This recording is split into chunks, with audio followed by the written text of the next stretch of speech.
I start from the supposition that the world is topsy-turvy, that things are all wrong, that the wrong people are in jail and the wrong people are out of jail, that the wrong people are in power and the wrong people are out of power, that the wealth is distributed in this country and the world in such a way as not simply to require small reform, but to require a drastic reallocation of wealth. I start from the supposition that we don't have to say too much about this because all we have to do is think about the state of the world today and realize that things are all upside down.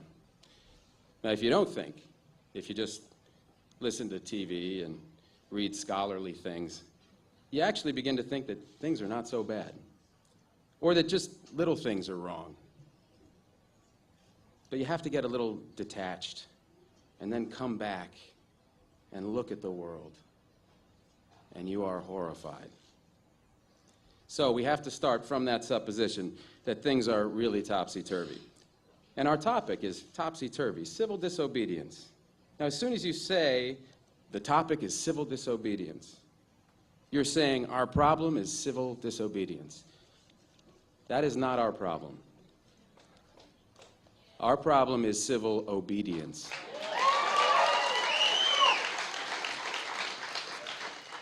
Our problem is the numbers of people all over the world who have obeyed the dictates of the leaders of their government and have gone to war. And millions have been killed because of this obedience. We recognize this for Nazi Germany. We know that the problem there was obedience, that the people obeyed Hitler. People obeyed. That was wrong. They should have challenged, and they should have resisted. And if we were only there, we would have showed them. Even in Stalin's Russia, we can understand that. People are obedient. All these herd-like people. Remember those bad old days when people were exploited by feudalism?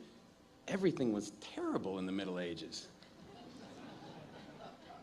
But now we have Western civilization, the rule of law.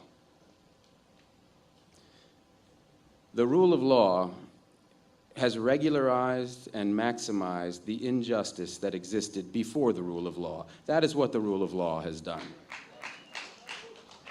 When in all the nations of the world, the rule of law is the darling of the leaders and the plague of the people, we ought to begin to recognize this. We have to transcend these national boundaries in our thinking. Nixon and Brezhnev have much more in common with one another than we have with Nixon. J. Edgar Hoover has far more in common with the head of the Soviet secret police than he has with us. It's the international dedication to law and order that binds the leaders of all countries in a comradely bond. That's why we're always so surprised when they get together. They smile, they shake hands, they smoke cigars. They really like one another, no matter what they say.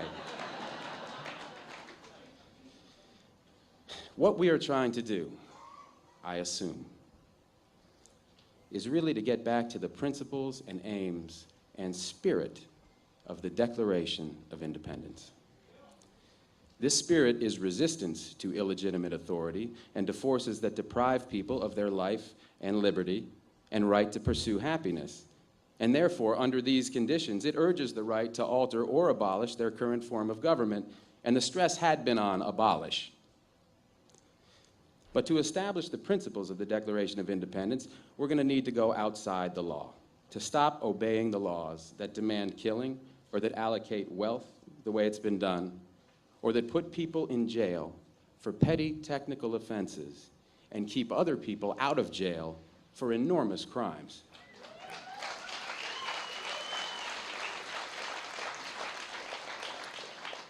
My hope is that this kind of spirit will take place not just in this country, but in other countries, because they all need it.